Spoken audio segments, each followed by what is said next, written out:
ഇന്ന് നമുക്ക് ഹ പഠിക്കാം. ഹ. അപ്പോൾ ഹ ഫത്തഹ ഇടുമ്പോൾ ഹ എന്നുള്ള ഉച്ചാരണം, കിസർ ഇടുമ്പോൾ ഹി എന്ന്, ലം ഇടുമ്പോൾ ഹു എന്നും വായിക്കാം. അപ്പോൾ നമ്മൾ ഇങ്ങനെയാണ് പറയേണ്ടത്. അടുത്തത് നോക്ക്. ഹ എഴുതി തൻവീൻ, ഫത്തഹ് തൻവീൻ കൊടുക്കുമ്പം ഹൻ എന്ന ഉച്ചാരണമാണ് വരുന്നത്, ശബ്ദമാണ് വരുന്നത്. അടുത്തത് ഹ എഴുതി കിസർ തൻവീൻ കൊടുക്കുമ്പോൾ ഹിൻ എന്ന ഉച്ചാരണമാണ് വരുന്നത്. അടുത്തത് നോക്ക്. ഹ എഴുതി ലം തൻവീൻ അത് കൊടുക്കുമ്പോൾ ഹുൻ എന്ന ശബ്ദമാണ് വരുന്നത്. കൂടെ പറഞ്ഞു നോക്കൂ. ഹുൻ. അത് കഴിഞ്ഞ് ഇനി എന്താ നോക്കാം. ഹ സുക്കൂൻ ഇടുമ്പോൾ ഹ എന്നാണ് വായിക്കുന്നത്. ഹ സുബ്ഹ് ഹ.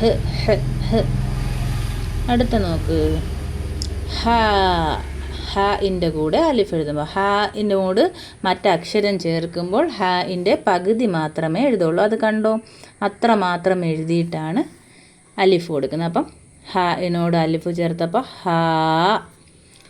ഹാഇനോട് യാ ചേർത്തപ്പോൾ ഹീ, ദീർഘസ്വരാണ് ഹീ. അടുത്ത നോക്ക്. ഹാഇനോട് വാവ് ചേർക്കുമ്പോൾ ഹൂ. ഒരു ലം ഇട്ടാൽ മതി. ഇതിവിടെ ഞാൻ രണ്ടെണ്ണം എഴുതിയത് അറിയാതെ എഴുതിപ്പോയതാണ്. ഹൂ. ഹാഇനോട് വാ ചേർത്തപ്പോൾ ഹൂ. ഇനി ഹാഇന് ഫത്തഹും കൊടുത്ത് വാവെഴുതി സുക്കൂൻ കൊടുക്കുമ്പോൾ ഹൗ, ചുറ്റപ്പെട്ട ഹൗലുൻ എന്നൊക്കെ പറയുമ്പോൾ ഹൗ എന്ന ഉച്ചാരണം വരും. ഹൗ. കണ്ടോ?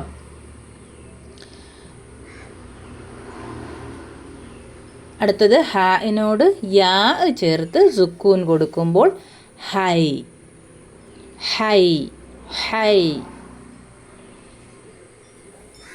കണ്ടോ? ഇനി ഹാഇനോട് മീമ് ചേർത്ത് സുക്കൂൻ കൊടുത്താൽ ഹം എന്ന് വായിക്കാം നമുക്ക്. അത് ഞാനിവിടെ എഴുതിയില്ല, വീഡിയോ എടുത്തപ്പോൾ വിട്ടുപോയതാണ്. അടുത്തത് ഹുബുൻ. അല്ലേ നോക്കി, നമ്മൾ എഴുതി കഴിഞ്ഞ പ്രാവശ്യം നമ്മൾ ബ പഠിച്ചപ്പോൾ ബുൻ എന്ന് എഴുതാൻ പഠിച്ചു. അപ്പോൾ സ്നേഹം എന്ന വാക്ക് ഹുബുൻ സ്നേഹം, സ്നേഹം. അപ്പോൾ അത് നമുക്ക് എങ്ങനെ ഒന്ന് എഴുതാൻ നോക്കാം. ഹുബുൻ എന്ന് പറയാൻ വേണ്ടിയിട്ട് എഴുതി ഹൂ എഴുതി. ഹൂ എഴുതിയപ്പോൾ ഹാഇനോട് മറ്റക്ഷരം ചേർക്കുമ്പോൾ ഹാഫ് മാത്രമേ ചേർക്കുമെന്ന് പറഞ്ഞല്ലോ. അപ്പോൾ ഹാഇൻ്റെ പകുതി ചേർത്തു. എന്നിട്ട് ഉബ്ബുൻ എന്ന് നമ്മൾ എഴുതാൻ പഠിച്ചായിരുന്നു, അതും കൂടി ചേർത്തപ്പോൾ ഹുബുൻ. അടുത്ത് നോക്ക്. അഹുൻ എന്ന് എഴുതിയേക്കുന്നുണ്ട്. അഹുൻ സഹോദരനാണ്. അപ്പം അലിഫ് ഫത്തഹ്, അലിഫിന് മുകളിൽ ഹംസിട്ട് ഫത്തഹ് കൊടുത്തപ്പം പിന്നെ ഹുൻ. കണ്ടോ? അഹുൻ.